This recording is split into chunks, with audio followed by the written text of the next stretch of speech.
Salamat po. Kindly sit down. Thank you. Uh, I have this prepared speech. I really do not want to read speeches because I'm not just up to it actually. And these are all nice things here, but I want to say something from my heart. Mr. Tom Alcantara, the Chairman, Sarangani Energy Corporation. Mr. Nick Alcantara, President, Alcantara Group of Companies. Secretary Ismael Sueno. Secretary Alfonso Cusi, the Department of Energy. Is Senator Manny Pacquiao? Congressman Rogelio Pacquiao, the non-district of Sarangani. Governor Steve Solon, the non-district, municipality of Maasim, Mayor Anicito Lopez Jr., fellow workers in government, mga kaigsuunan na kong Pilipino.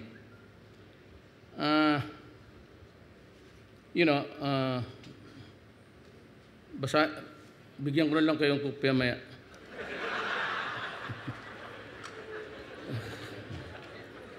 In this world of complexity and contradiction, in the congruity of our civilization, there are always one side to the other, sometimes many sides. But the main problem now, there's a lot, but there are not so many, would insist on responsible mining, the limit the coal of energy, and this and that. Science is good, but technology is expensive. And Mindanao has had a shortfall for so many years of energy. We cannot develop until we have the power. And power is sometimes being challenged from all sides.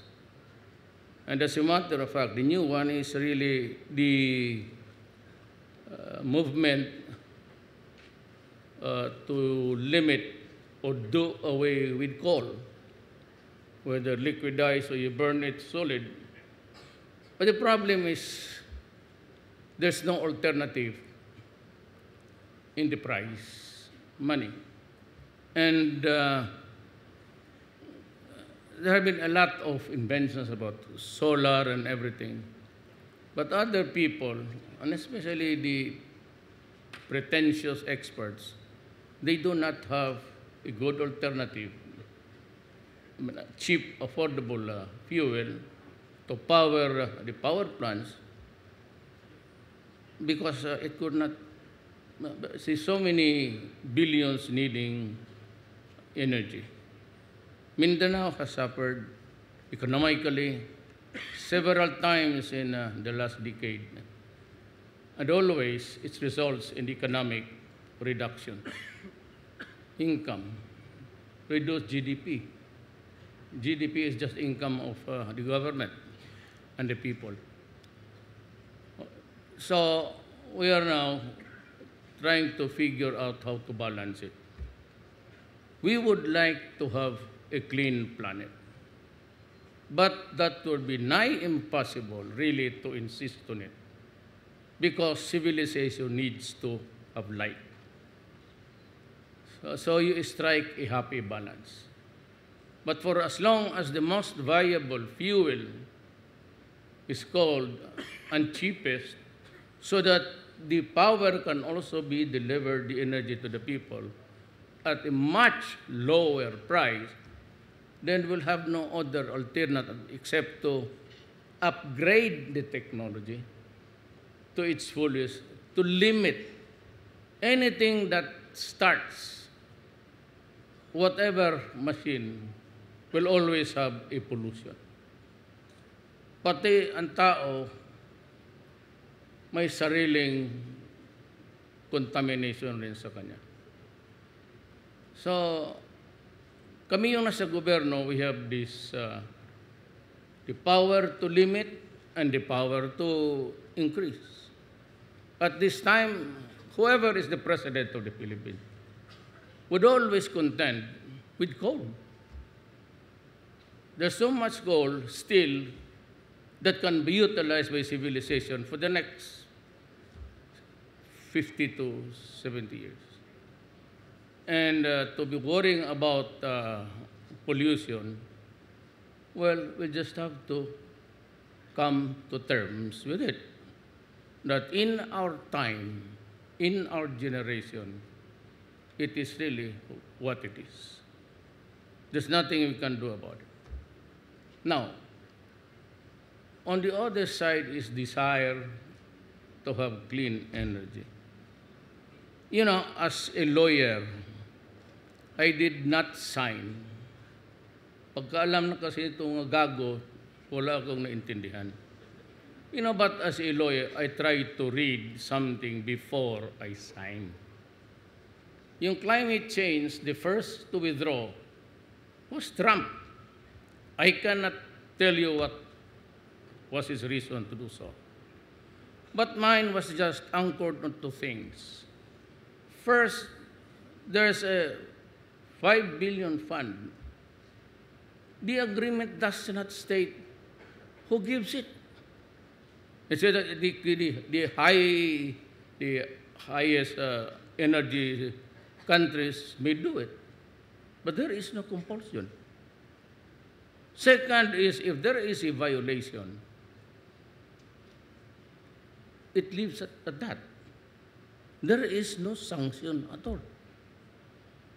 Now, pag-usapan na lang, let's go to the reality of the world. We, the small ones, we sign it. The big ones in the highly industrialized sign it. Europe is very interested. Well, they don't have any problem. They're well advanced already. They were the first to contaminate the world. Until now, China, United States. Ilan lang tayo? We are pegged at about 0.4. Our national loss even exact as a mole. It's about 73 reduction. But it cannot be materialized at any time. We still have to contend with population, the need to industrialization. And these are the things that the catch there is, if there is a violation, although the consequences is not spelled out in that agreement if you read it carefully, but there is no sanction. If the big ones decide to violate, because there is a mad scramble for economic power, China and America looms big ahead, and they violate, can we stop them? Can we tell them, look, you know, it is in the treaty. But what's the consequence? If I say, oh, yeah, it's wrong. So, what do you propose to do? Pero kung tayong maliit, we the small ones, we who do not have yet the power to impose our will on the other, we'll just have to follow. Because even if it is not provided there, if the big ones decides to impose sanctions, they can go out of the paper. They can, you do not want to obey? Oh, we start with restrictions in exportation. We start with so many things outside of the ambit of energy. We start you with the cutting of grants. And that is what other countries are doing. That's why I bullshitted them because of that behavior. Every time that they wanted to criticize me, they would just say, you better, honor the convention, and we will arrive or we will bring you to the International Criminal Court. Then I read the provisions of the International. They are not even members of the convention. So this life is never fair. But I would never, never allow my country to go beyond the things that what they are doing, to suffer. Whatever it is, how poor we are, we would like investments to come. But if you do that at the expense of our dignity, son of a bitch, you go out. And that is the reason why I said, I was forced to, nobody knew, you would ask anybody before who is now the president of the Philippines, who would bother to know you. But I was forced to go public and say, you know, stupid, you idiots. You better behave. Just because you were ahead in the industrial age, it does not mean that you just can kick us around. And I would like to make it clear that there were two things that I was really objecting. Who foots the bill? 50, $100 billion, $5 billion? Sino nagbabayad? The big ones? Hindi ka nabayaran yun nila ng mga Diyos nila sa UN. Took them several years to update their accounts with the United Nations. And you come here and go around soliciting signatures for. The second is that you read the treaty. It does not provide any damage for the consequences of the climate change. The treaty provides for assistance to upgrade your technology to combat climate change. But you make it to believe, nung una, pati our lawmakers, so, yeah, kasi kung if there's a typhoon, there's a catastrophe arising from the weather, climate, then you can go for help. It ain't so. It's not worried that way. It can only grant you many things if you have to improve your technology to improve the climate. Then, how much is for what? It stays none. There's a general statement that the industrial countries might raise the money. So yung mga just because it's the treaty written in Paris, just because it is written by foreign doesn't mean that they are brighter than us, or they're more stupid than us. You know, it's a time. So we allow coal to come in because that is the cheapest, and we're not that rich. So people would always cry about the prices, electricity. And then you have a board here. I don't know if the son of a bitches are really still there, because I fired all of them. How can you, an energy board that fixes the price of what you should pay to the energy sector, are all there corrupt, that's connected with energy? And they're still there. What? Stay there. But I will transfer your office to Basilan. So you guys in government, I promise that I am not trying to appear as immaculate or clean. I have my faults in life, plenty. But sadly, corruption of money is not part of my illegal women and. But the problem is, sadly, all of the men in front of me are also guilty of it. If you could find one or two, then that is a miracle. So I would like to again to say, my cabinet is clean. And I'd like to address to the Filipinos. The only way for you to help me stop corruption is to be assertive. Anybody from government starts even just a whiff, at malaman ko, no second chances, I'll fire you. You do not leave office because of the law, I will abolish the office. I will withhold the money. Pay yourself if you want to be there. Board, it's a very serious, it's a quasi-judicial body.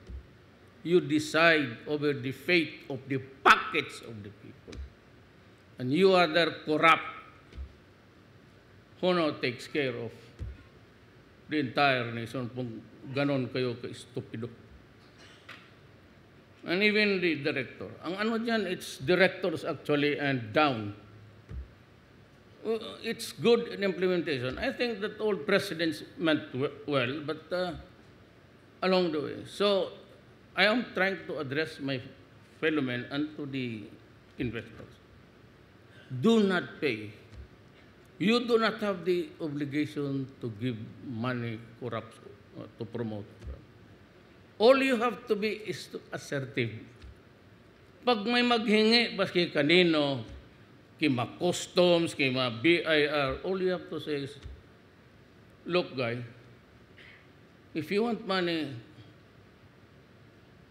I'll give it to Duterte, you get the money. I'll double the amount. Or at the first instance, you slap him. Create a scene. Ano sabihin, may airport, nung dadating yung mga kamag-anak nila. I have observed that when we go abroad, Hong Kong, vacation time, we pass customs and immigration. We do not even have to go in front of the box. Nobody asks us. Here comes a congressman, a governor, and even if I brought in 10 luggages for only 2 days in Hong Kong, nobody stops me. But the OFW, yung kalit-lit, buksan tapos, if there are 2 or 3 perfumes there, kunin ng isa. They're just picking things that they want. Stealing people, harap-harapan yung nakawan. It's actually nakaw. So do not go for it. I've told the immigration, do not open the luggages. Total dadaan ng ano yan ng X-ray. The arriving cargos, you just don't know it. There's an X-ray there, down. And you can always, if there is no contraband or prohibitive item, they're not supposed to open them out. So the airport now is quite, not really, but comfortable. If somebody touches your things there inside, you slap him. Totoo, make a scene, estilo ba, scene to will attract attention. And so there are a lot of media people there around. And they would pick that story. And I would know. Or that 8888, right after the news on the government station PTV4, there's one out there where you can text. Name the person. Director, tapos, he's milking me. And I will call the director. And I guarantee you, if you want dissatisfaction, I'll call you. It's either I kick him or slap him in front of you. That is how it should be. Until such time that the deadly strain of corruption, or if you do not want, then at least stop for 6 years. Until then, there will be no corruption in government. Itong mga directors, December, I released 1 billion for people all around the country carrying yung resita prescription walang mabili. No money. I told Judy Tigualo to give it right away because it's Christmas time. Dito sa, I'm still trying to, in one region, itong putang inang director na to was absent for, if I pay you, how many? 300 a day, you work for it. you stay in the office.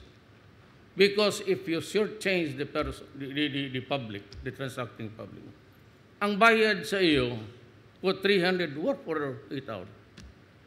Then after the lunch time, you go out, you do not come back anymore. This, you directors, I am covered national. You know, stop it. You are not the privileged. You should not be privileged. You eat your lunch in your office and be there when the papers are signed. For each department, matagal na, energy, defense, I placed 1 month. 1 month, they have to release the paper, whether it is approved or not. The director shall only have 15 days. The local government should only have 3 days. In Davao, it's only 3 days. I'm not trying to pull my own chair, but look at Davao. But initially, nasasampal ko ta. But when I said, I'll kick you, I'll kick you. I will go to your office and in front of your office, I will kick you. I do not want to do it, but if you press mo, I will. Praktisado ako dyan. So, you know, those papers there, they must be out from your office, the director, whoever you are, 15 days. And I would like to urge every citizen of this country, text mo kagad. Put ng inang direktor nito, mayor, wala dito tapos 2 linggo na, do not, kayong nasa gobyerno, it's time to have a respite from corruption.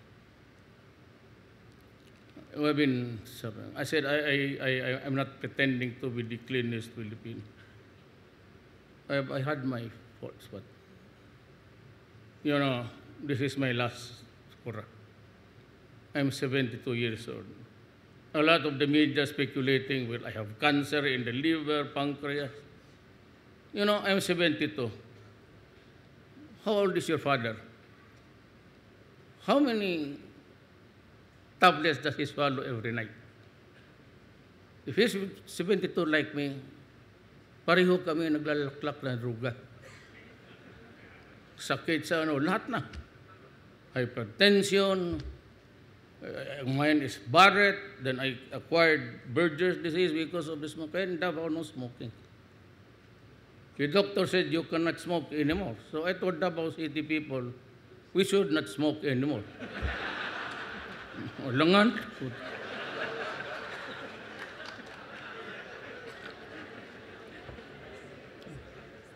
Akala ka ba you want a country of equality? If I cannot smoke, why should you? So I'd like to congratulate Sarangani Power. You know, the Alcantara family came here many, many years ago, and my father too. We were just migrants, but they were already not trying to offend you, but well off. That they started with business right away. My mother is a Mindanaoan. It took us another alley to history, and I've been the mayor of Davao City for 23 years. I never lost the election since 1988. Tuloy-tuloy na hanggang na-presidente ako. And just for your curiosity, if you ask me if I am exceedingly happy to be president, I'll tell you this. I do not need it at this time of my life. All the applauses and praises and adulations. For 40 years being a politician, including me being a congressman and the vice mayor to me, I've had enough of it. It does not ring a bell. All I'm doing now is just work, and work. The salary of the president is 130,000. this you know, good as you another time. Please forgive me. I will just utilize the time. Kayong nasa government corporations and SSS, and you award yourselves with liberally with the money of the people. I have issued an order. You go down as down. There will be no more increases of your salary, your emoluments without my approval. I will bring you to my level. So I go home. I do not sleep in the palace. I do not like the word palace. It's just the office and residence. I live across the river. I ride the pambot. Sometimes it runs out of fuel.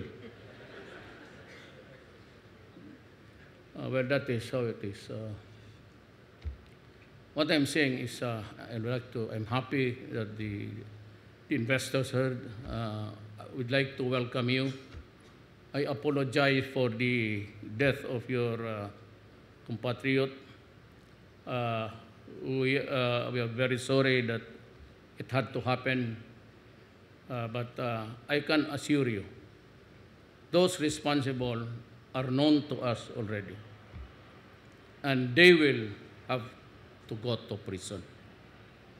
And I will see to it that they are sentenced to the maximum. There is no death penalty because if there is, they suspended it because of church and all of the pressures of the libertarians. I'm asking for its restoration. They said that, Duterte is asking for a death penalty. It was there many years, many presidents ago, but nothing happened. One or two was, I said, what would be the difference if we give it to you now? Me, you give that power back to me again. I'll execute them, make them curtains. I'll hang them in one day, 20 of them, 20 a day.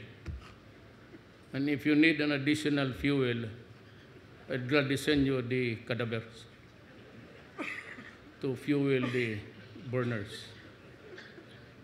That's because nobody said. Why is it there are so many deaths? Well, the politicians before used to strap around with 5 army men, 5 policemen, all armed. So at that time, and politics was the rule of the day. If they does not like the army colonel or the regional commander, whoever, they will just call the president. And it's all politics. And the politics would call Ginaldo and say, take him out because, my leaders are complaining. You cannot do that to me. Nobody does it. In the first place,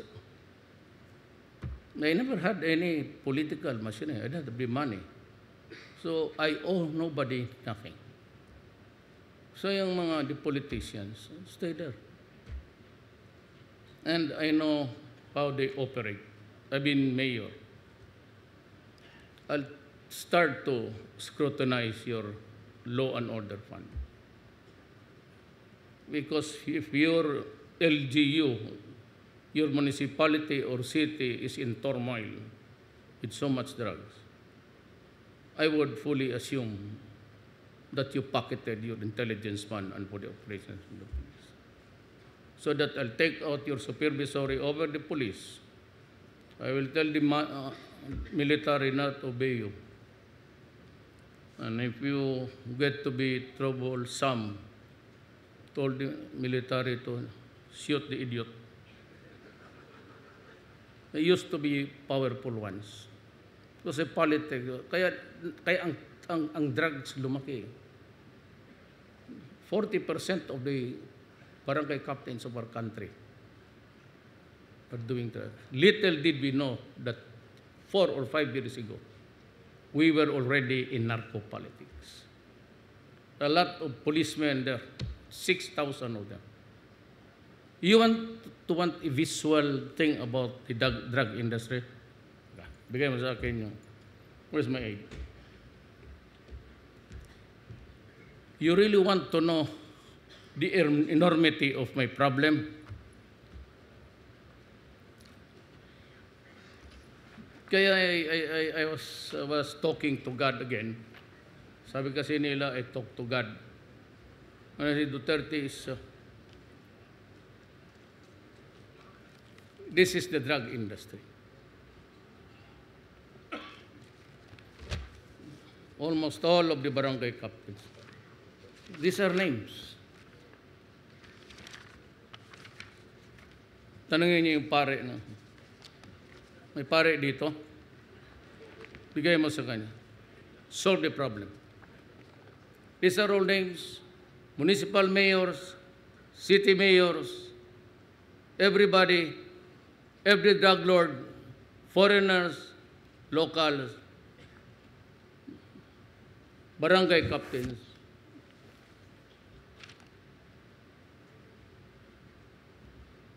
Kaya yung USA, sige sila, sabi ko, halika. I won't mention that. You want to know my problem? Criticize me. No. I'll give you that list. It's all lawyers. Then help us. You know, I'll end by, so that the foreigners will also understand why. Which is more evil? Which is the evil one? The drug lords who are cooking shabu and feeding it to my countrymen and our children, or it's the police in some operations kill the criminals. Extrajudicial killing. I have lost 32 policemen today. I have lost 19 of my soldiers just making an entry into the shabu laboratories everywhere. When I was mayor in Davao City, look at Davao City. You can walk around every night. Why? Because there's nobody there to molest you, to disturb you. Or look at in other places. But Manila is relatively safe. It will become safe. It will become safe. It take me about 3 years if I get to live that time. 3 years medyo wala na talaga. But for as long as the drug is there, you know, they say that they lament about a child being hit by a bullet in a gun battle between the, you know, as a lawyer, I would just like to lecture everybody in the Philippines listening now. If there is an encounter, the policeman is performing illegal duty, and a criminal, they're shooting the police or shooting each other. And if the police, it's a stressful one, maybe could unlock, the locking mechanism is just one direction. If he happens to lock it in the under stress, and he puts it in full auto, and he kills 1,000 Filipinos there. What's our liability? Civil. We only pay. We do not incur any criminal liability. Because this police is working in the performance of his duty. He could not possibly control the bullets coming out from the barrel of a gun. That's it. But the criminal who fights the police committing a crime, and he does the same thing, or throws a grenade and kills him, he is responsible for the death of the policeman and all others. Why? Because he was committing a crime. Now, there's so much binabatikos nila, they're crucifying the police. You put yourself in a gun battle and let us see what happens. It's a running gun battle, so really the military calls it collateral damage. Well, I'm sorry. We're ready to pay. But for as long as drugs, the drug lords, and the pushers are there, we will destroy them. I've ordered the military to destroy them. I did not order the military and the police to conduct a police operation. That's nonsense. Go after them, go against the apparatus, and kill them. So I take full legal responsibility for my order. The military and police can just be rest assured that I will protect. Ako yung nagbigay. Why? Because I have to protect my country. Why? Because there are now 4 million addicts. Why? Because you are reducing my country into a slave state. Why? Might be better to have bought a slave from the slave markets of Africa and the Middle East. You can still utilize his talent, cooking, cleaning, and everything.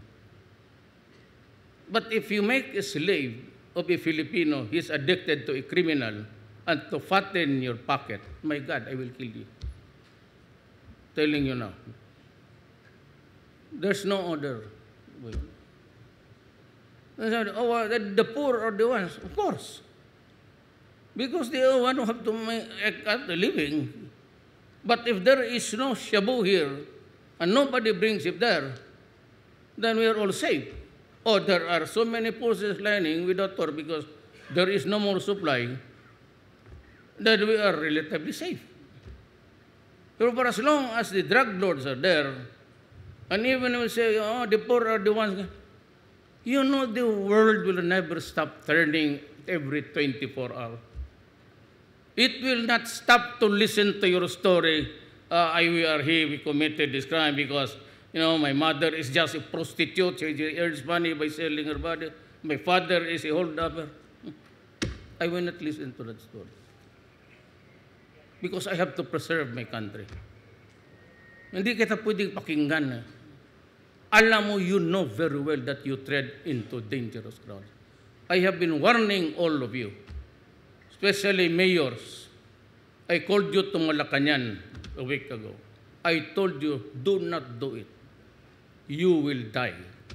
Barangay captains, you will die. What makes it more odious is that you are in government. Why? Because I said, I have to preserve my country. The loose talks about martial law. If I declare martial law, I will not say anything. I'll just declare martial law. Just shut up. You just behave. It's not only saying that I want to perpetuate myself. Sus Maria Josep. But sabi ko, the position of president, I don't need it at this time of my life. I'm ready to go anytime. You want me impeached? Go ahead, be my guest. You want to kill me? I'll be taking off shortly. Just make sure that you hit the pilot. Never mind about us because we will go down with him. Ganon lang yan. It's scary about impeachment, kudita. It's all garbage to me. God says you will be president of the Philippines. Good only for 7 months or more days. Maybe from Sarangani, you will never make it back to your home. Fine? So we had at least you have heard me. And that is my legacy to you. And when your children says what happened at this time of our history, just tell them the truth, that this is how it developed. I am even the military and the police. I back them up and said, do not nurture or propagate personal loyalty to them.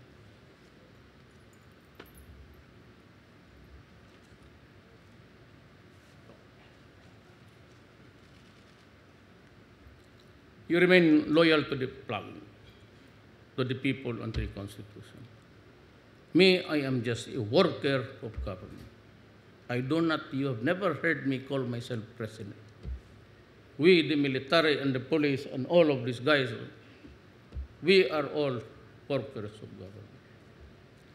And so I'd like to, again, congratulate Sarangani Power and all the investors, Toyota, and good friends.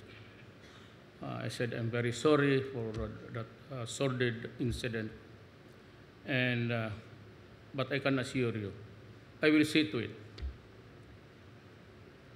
Better if they escape from prison. I'll send their heads to your... This, tangina kayong mga pulis, bantay, di ko kayo papalusutin.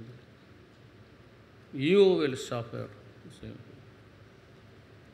You will suffer. You make a move to escape, then I would thank the gods. Then I can maybe send your head to South Korea. So, pardon my language. I'm just, I become emotional. But it's only a pretended one. For effects lang yan. If you tell the nation that, oh, he was announced, he was killing. Istorya lang yan. Wala pala ko ng istorya. Iba may ang totoo, iba may ang istorya. But be careful because sometimes it merges. I'd like to thank the people of Sarangani for keeping watching the view. It's still pristine. And if you can just also plan ahead, develop your beautiful country in a very systematic way, I'm sure. The power plant will give you the energy to do it. I'd like to say thank you to our visitors. Thank you very much for your trust in us. As I said, I have laid down the rules. Do not, you just report to me. I have an open line. Do not entertain. And the first whiff of corruption. The first whiff of corruption. Even if it is not true, you go. Because I would be eternally doubting whether you are really at it or not. So why would I punish myself and distress by thinking about you? Who are you to be? So, salamat po lahat, sa inyo lahat. And mabuhay ang Sarangani.